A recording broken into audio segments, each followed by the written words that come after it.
Muitas pessoas entendem que envelhecimento e espiritualidade andam de mãos dadas. E provavelmente essas pessoas estão certas. Afinal, é na fase da velhice que procuramos mais conforto, significado e propósito para a vida. Mas o que é espiritualidade? Como encontrá-la e por que ela é tão importante para a fase do envelhecimento?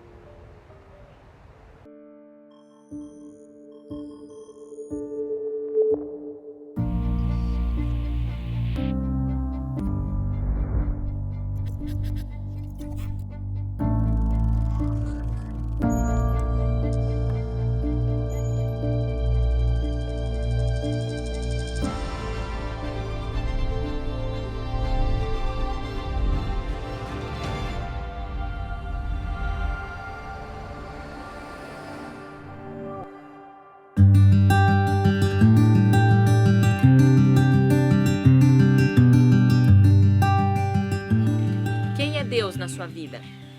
Tudo. Nós dependemos dele. Sem ele não somos nada. Dona Herta nasceu em um lar cristão, em Gaspar Alto, em Santa Catarina.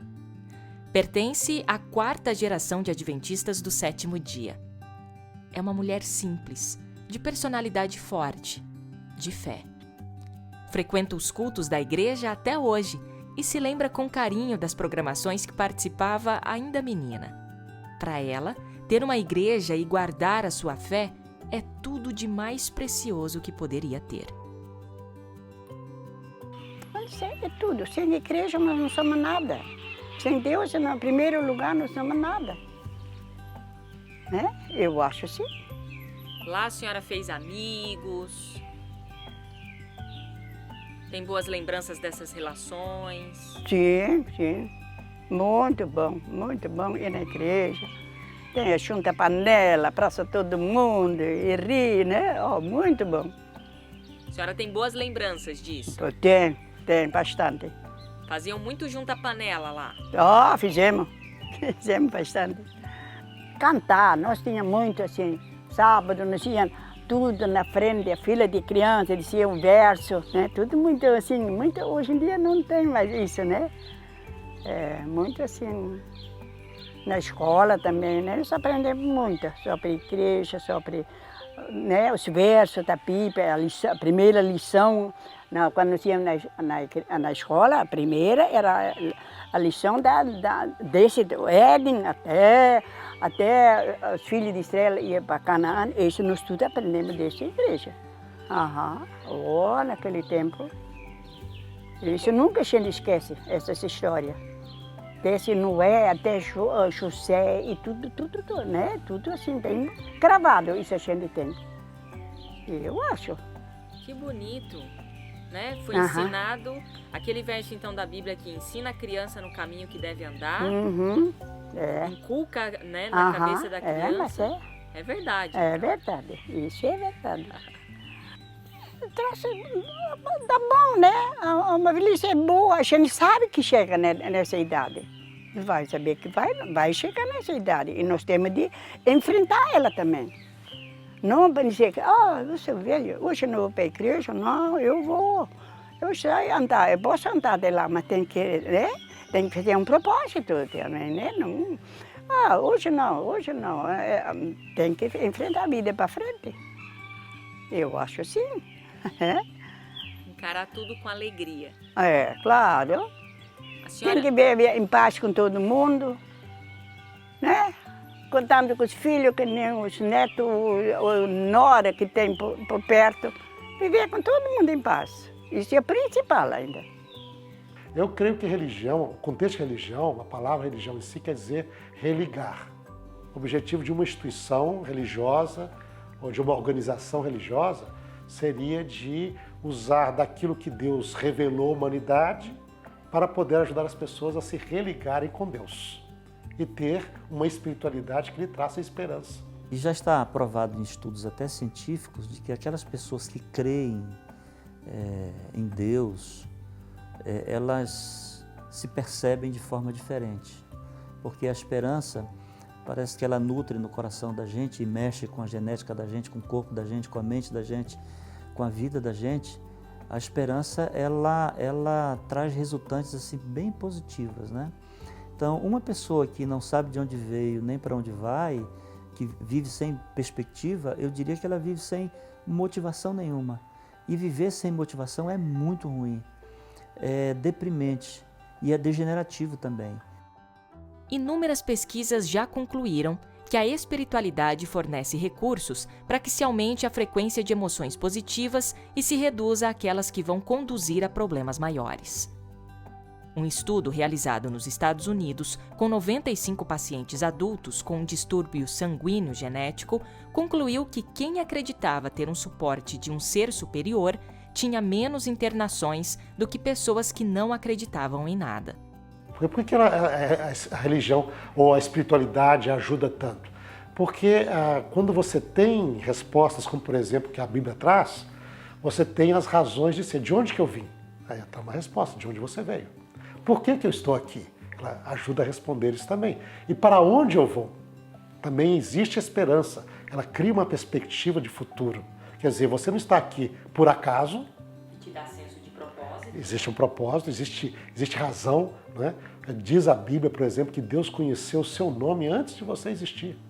Então, quando você tem uma espiritualidade, você crê em Deus, independente da sua religião, da sua filosofia, isso te traz uma certa perspectiva, traz certa esperança. E a esperança é algo que tem assim, motivado o ser humano ao longo da vida, de eras, de gerações, e tem assim colocado diante das pessoas uma perspectiva diferenciada. Então, eu acredito que a espiritualidade ela é extremamente importante. Há um verso na Bíblia que diz assim: se a nossa esperança em Cristo se limita apenas a este mundo, dos homens somos os mais infelizes. Então, não dá para viver sem essa perspectiva de algo melhor, de que um dia você vai viver num mundo pleno de alegria, de felicidade. E o que é espiritualidade? Ela se difere de religião?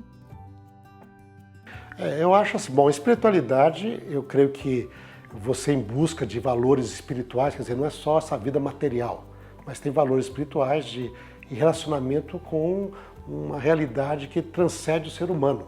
E eu acho que nesse contexto a pessoa, acho que quando usa espiritualidade, está em busca de um relacionamento do ser humano com uma realidade que é acima do ser humano, está além do ser humano, não é? Talvez isso seria espiritualidade e tem diferentes caminhos para esta aí. Nós como cristãos acreditamos naquilo que está revelado e dito nas Escrituras, na Bíblia, não é? Agora, o problema da religião, eu creio que o problema da religião é a decepção que as pessoas têm com as instituições religiosas que promovem a espiritualidade. Ou seja, com tantas coisas que foram feitas, tantas, às vezes, intolerância, a gente vê hoje ali radicalismo, não é? Pessoas que matam em nome de Deus, não é? E fazem coisas em nome de Deus como se fosse Deus que estivesse mandando, não é? E a religião sendo a instituição que executa isso. As pessoas ficaram decepcionadas e por isso elas buscam uma espiritualidade independente da religião. O que em si é uma pena, porque no final a pessoa fica um pouco, às vezes, perdida, buscando uma coisa que ela não sabe muito bem o que é e não por onde ir. E como entender o envelhecimento com os olhos da espiritualidade? Bom, eu analiso a velhice sobre dois pilares. O primeiro é no aspecto negativo, porque no plano original de Deus não era propósito dele que o homem envelhecesse. Quando Adão e Eva pecaram, a morte foi introduzida, naturalmente, antes da morte, o envelhecimento. As folhas começaram a cair, a morte passou a existir. Então, dentro da perspectiva do plano original de Deus, a velhice é um intruso, não faz parte desse contexto sábio de Deus. Aí você entra na questão da noção de pecado, não é? Ou seja, o relato bíblico da criação diz que o ser humano foi criado para viver para sempre. Mas, no entanto, havia uma escolha. Ele dizia, esse viver para sempre é sempre no contexto de relacionamento com o divino, com Deus. Não é uma vida assim, simplesmente independente. Nós não somos seres que são autônomos, independentes no sentido assim. Nós somos criaturas. E parte da finitude é isto. E por isso entra aquilo que foi construído para ser infinito, né? Nesse contexto, né? Se rompeu. Por outro lado, já que estamos nesse mundo de pecado, o salmista Davi diz que em pecado nós fomos concebidos e a gente tem que conviver com esse intruso até a volta de Jesus, então a velhice passa a ser uma bênção. Eu conheci um amigo que ele dizia assim, quem não quiser envelhecer, que morra cedo, né? Então, nesse contexto, a velhice acaba sendo algo positivo, né? Porque todos nós queremos viver de forma longeva, todos nós queremos viver e termos dias aí de satisfação, né? E quando você falou em envelhecimento, eu só não vou ficar velha se eu morrer antes, né? Eu estou envelhecendo porque eu estou aqui. Então, alguém que morre jovem não vai ficar velho. Então, a gente tem essa coisa de distanciar as coisas da nossa vida. Então, assim, eu estou no trânsito, se a pessoa está lenta, só podia ser um velho. Tem um xingamento, isso está acontecendo muito. A pessoa está, sei lá, num restaurante, ela vai retirar a comida de uma outra forma, num ritmo muito mais lento. E aí as pessoas começam a se irritar. Por quê? Nós estamos num mundo acelerado, e ele vem trazer isso. Mas eu não vou ficar velho? Não, eu não vou ficar velho, né? Eu não vou morrer? Não, eu não vou morrer. Então, nós temos muito receitas fáceis para dores alheias. Receitas fáceis para vidas alheias. E para onde estamos indo? Onde encontrar conforto diante da finitude que nos espera? Bom, biblicamente, a morte é um sono. Lá no capítulo 11 de João, quando Jesus se dirigiu para ressuscitar Lázaro, ele disse, olha, Lázaro não morreu, ele está dormindo, eu vou acordá-lo, despertá-lo, né? E quando Jesus fala com os seus discípulos sobre Lázaro, ele diz, olha, nosso amigo Lázaro dormiu. Assim, aí falou, porque está dormindo? Assim, mas eu quero ir lá para despertá-lo. Assim, mas Senhor, está dormindo, fica tranquilo, né? Ele vai despertar de qualquer jeito. Ele diz, não, vocês não entenderam, Lázaro morreu. Aí, quando chega lá, as irmãs estão em pranto. Senhor, se o Senhor estivesse aqui, o Senhor tem todo o poder. O Senhor teria curado o nosso irmão. Jesus diz assim, eu sou a ressurreição e a vida. Aquele que crê em mim, ainda que morra, viverá. E aquele que vive e crê em mim, não morrerá para sempre. Né? Ou seja, existe esperança além da morte. A perspectiva é muito maior. Muito maior. Né? Quer dizer, a morte, apesar de ser uma realidade dura e difícil, ela não é a realidade última e final. Né? Essa é a esperança, por exemplo, que a Bíblia traz, hein? Que Jesus traz. Quando você não vive esse aspecto espiritual sem esperança, do depois, então você tem esse tabu, tem medo de falar da morte. Até porque, Bia, também, nós não fomos feitos para morrer. Então, ainda que você morra com 100 anos e eu com 200 ou 300, a morte sempre vai ser um problema porque não faz parte daquele conteúdo original que eu falei do plano primário de Deus. Então, sempre vai ser um problema. A morte é um tabu porque talvez ela esteja muito longe de algumas pessoas. Ela talvez deixe de ser tabu quando ela se aproxima do nosso quintal. Eu sempre falo, o nosso quintal, não fale dos quintais que você não conhece, até pela questão da gente determinar o tempo e tudo mais. Mas tem um tabu porque ninguém quer morrer. Nascemos para sermos eternos. Mas, biblicamente, veio o pecado e nos trouxe a finitude. Mas como se dá esse processo? O que aconteceu de lá para cá? Na realidade, houve uma degeneração grande com a entrada do pecado. O homem passou a se alimentar de forma equivocada, errada. Isso diminuiu a expectativa do homem em muitos anos. Naturalmente, com o avanço da ciência, por exemplo, vivemos num país onde praticamente a miséria foi erradicada. Nós não vivemos num contexto de miséria. Né? Nós temos acesso a tratamentos, ainda que com certa dificuldade, mas todo mundo tem acesso a tratamentos. A mortalidade infantil diminuiu bastante também. Então, nesses países em desenvolvimento, como o Brasil, a gente consegue perceber que a perspectiva de vida está aumentando porque está todo mundo se dando ciência de que você precisa dar uma qualidade de vida a partir do momento em que você se percebe como gente. Bem simples. Muito colhido mesmo, eu colho aipim, batata, taiá, feijão, tudo eu colho ainda. Ovo eu tenho, galinha, também tenho umas 3, 4 galinhas. Não conto, tudo mais natural.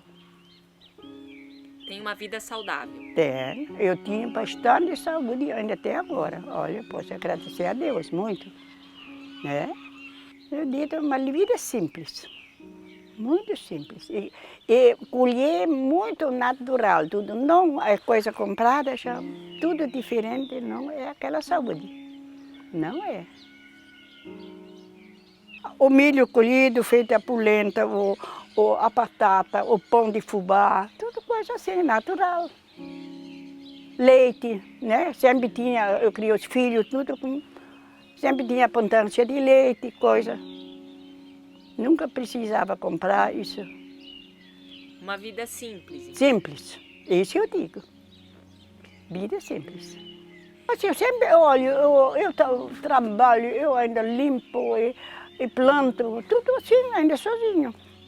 Tem gente, tem essa força ainda, eu acho assim, tem essa vontade. É que meu pai não chegou nessa idade. Meu pai com 68 anos já faleceu.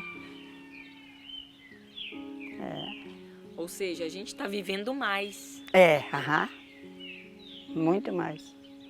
Talvez o que nós estamos tendo é uma acentuação dessas circunstâncias no mundo que nós vivemos. Nós nunca vivemos um mundo tão cosmopolitano como vivemos agora. Tanta gente vivendo em cidades. Não é?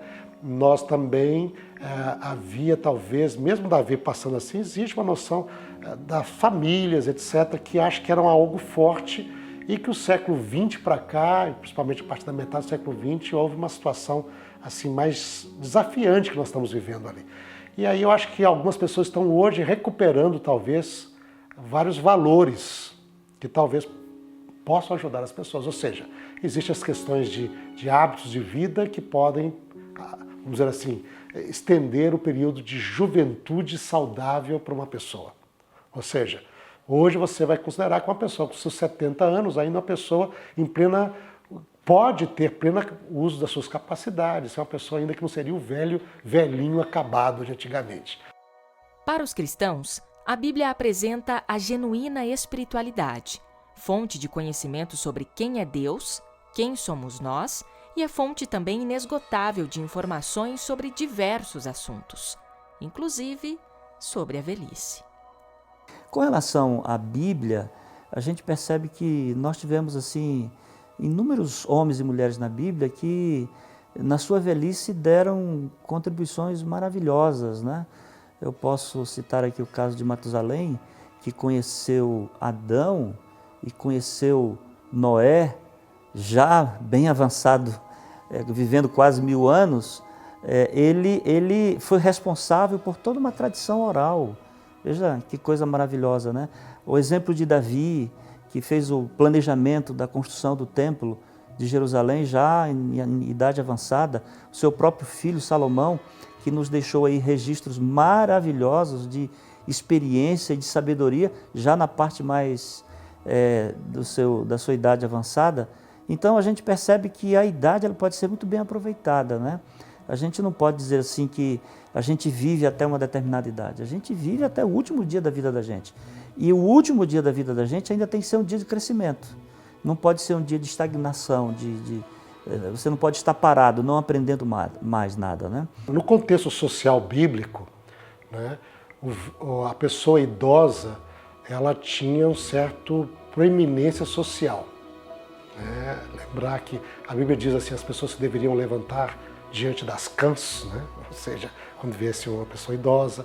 A pessoa idosa, depois que ele terminou aquele momento de vida produtiva, era muito voltada para a terra, era muito voltado para cuidar dos rebanhos, né? Mas quando ele já tinha filhos adultos, não é? E que se ocupavam dos bens da família, que se ocupava da produção agrícola, ou do cuidado dos rebanhos, ou da fazenda da família, não é? O idoso ele fazia parte dos líderes da cidade. Aquele famoso, eles iam para a porta da cidade, onde eles ficavam, onde as pessoas iam buscar conselho, orientação do que deveriam fazer. E ele, com a sua experiência de vida, ele era a pessoa que orientava os jovens, que orientava o adulto, o jovem, que está procurando o que eu devo fazer, o que eu não devo fazer, não é? Que decidia as questões da cidade. Então, quando vinha alguma questão, puxa, o que nós devemos fazer, alguma disputa, alguma questão legal, eram os idosos que eram o grupo de líderes que dava orientação. Então, ele era visto com muito respeito como aquela pessoa que tinha experiência de vida e poderia passar essa experiência para orientar aqueles que estavam começando a vida ou estavam no meio da vida sem ter tido essa experiência que deveriam fazer. Com serviço dentro, faço por fora, faço limpeza por aí, capino um pouco, limpo os canteiros, faço bastante ainda. A senhora é uma pessoa ativa? Sim. Não gosta de ficar parada? Não gosto de ficar muito tempo parado. Também de manhã a gente tem que ter um propósito. Hoje eu vou levantar, né? Vou fazer minhas coisas, vou para fora, vou plantar isso, vou fazer aquilo. Isso eu sempre tenho na mente, assim. Não fica perdido, né? Fica perdido. Hoje eu não vou fazer isso, está chovendo. Não é, tu tem que ter um objetivo. Objetivo. Eu também, eu acho assim, isso tem idade. Eu não entrego meu dinheiro já tudo, eu tiro meu dízimo sozinho, faço minhas comprinhas. Não entregar tudo, a mente fica perdida. Eu acho assim. Tu tem que trabalhar com a mente também, além de ter a idade. Mas não entregar, os filhos vão comprar, os filhos vão fazer. Não, é isso. Não tem que organizar a tua casa ainda. Não entregar tudo. Os filhos fazem. Não, é assim. Eu acho que tem que, enquanto está vivo, tem que ter os princípios de governar a própria casa ainda um pouco. E não assim, entregar tudo. Aí eu acho que perde a memória. Dizem que o envelhecimento, isso na realidade é um estudo científico, começa aos 30 anos de idade. Aos 30 anos de idade você começa a envelhecer. Então, veja, com 30 anos você está fazendo planos ainda para os sonhos da sua vida, para a sua formação, casamento e outras coisas mais.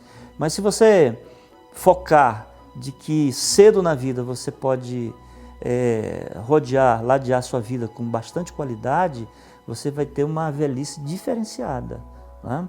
Com maturidade, com consciência, sem essas doenças, sem a demência, né? Que tanto tem tirado a alegria, a vida de muita gente. E os conceitos também, os conteúdos, né? Então, eu acho que a espiritualidade, ela realmente é fundamental. Ela traz esse propósito para a vida e traz esperança. E por isso afeta tanto a saúde das pessoas. Porque uma pessoa sem propósito, sem vida, sem esperança, a tristeza abate, a depressão abate e a pessoa se definha, né? O poder da mente no corpo é muito grande, né? E cada vez mais nós estamos entendendo essa inter-relação, não é? Agora, quem tem esperança, né, até consegue o corpo reagir, criar endorfinas, criar anticorpos, criar aquilo, e a pessoa realmente tem uma saúde melhor, isso é clinicamente comprovado hoje. Mas isso não é só uma questão do benefício clínico.